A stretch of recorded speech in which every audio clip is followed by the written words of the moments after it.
Dear viewers, Happy New Year. This is Yoleno TV, and I'm glad to welcome you for our first analysis for 2023. Now, for those who took their time and listened to the president's speech, you must have picked a thing or two from that speech. I picked some 2 points from that speech. The first point that I picked from that speech is never trust a politician, especially when they are attacking the opponent. I noticed there were two things which to me sounded like a confession. The president was merely trying to confess to the people that indeed economy imekuwa affected na other factors. Why am I bringing this specific confession of the president? Before I talk about this confession, please let me share with you that bit where I think the president could be in another way confessing that he made a mistake when he was campaigning. Pana changamoto nyingi. Mambo ya ugonjwa wa corona ilitupatia changamoto. Ugonjwa ambao ulileta maafa na matatizo mengi, sio Kenya, sio bara letu, lakini dunia nzima. Tukawa pia na changamoto ya mambo ya drought, kukosekana kwa mvua ikaleta matatizo makubwa. Tukawa pia na shida ya ukosefu wa usalama sehemu nyingi ya dunia hii, Ukraine, Russia, hapa DRC, kule South Sudan, majirani zetu hapa Somalia. Lakini Mungu ametunusuru na ametufikisha mwisho wa mwaka wa 2022. Tunamshukuru Mungu jameni kwa sababu ametufikisha hapa. So from that clip, you've listened to the clip and you heard the president say that indeed COVID-19 and the Ukraine issues were the reasons why inflation was experienced in Kenya. Maybe that is trying to tell the people that perhaps Uhuru was right when Uhuru said, mimi rais, mimi nilikuwa Ukraine, mimi rais nileta COVID-19. So I think what the president, that is President William Samoei Ruto, was trying to confirm is that whatever Uhuru Muigai Kenyatta said was true. That's why I started this first point by saying never trust a politician, especially when they are attacking the opponent. Now, the second point that I picked from that speech, and this is a specific reference to the food subsidy or generally the government subsidies. The president said in that speech that most of these subsidies were introduced because of political mileage. Perhaps he was trying to say that Uhuru Muigai Kenyatta introduced some of these subsidies because he wanted to campaign for Raila Amolo Odinga. That is what William Ruto was trying to say. Allow me to take you back to the days of Mwai Kibaki. I think because most of the time the president likes to refer to Mwai Kibaki. So let's go to Mwai Kibaki's time.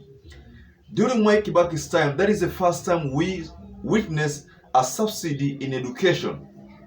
There was a fund that the president introduced to the education sector, and that was to cushion the parents against paying heavy fees for education. So that was the first subsidy. And that subsidy is one of those subsidies that the president has waived, has actually removed from the education. And that's why you saw that, I think, late last year when the CS for education said that subsidy ya hizi karo, subsidy is a food subsidy kwa karo ama kwa shule itatolewa. So that is one of the things that was introduced during Mwai Kibaki's era. Now the question is, was Mwai Kibaki trying to campaign for Raila Amolo Odinga? Certainly not. Unga, subsidies in fuel, subsidies in electricity that were not informed by the science of our economy. but were informed by the expediency of the political moment that existed at that time. We've had to do away with those subsidies because otherwise they would cost our economy big time. We would be spending close to 25 billion shillings every month to subsidize some of the projects or programs that were set out.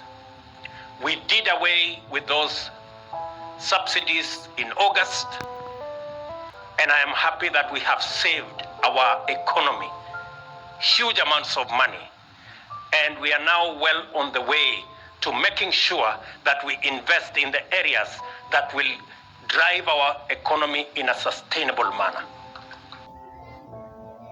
The issue of food subsidy that he talks about that was introduced to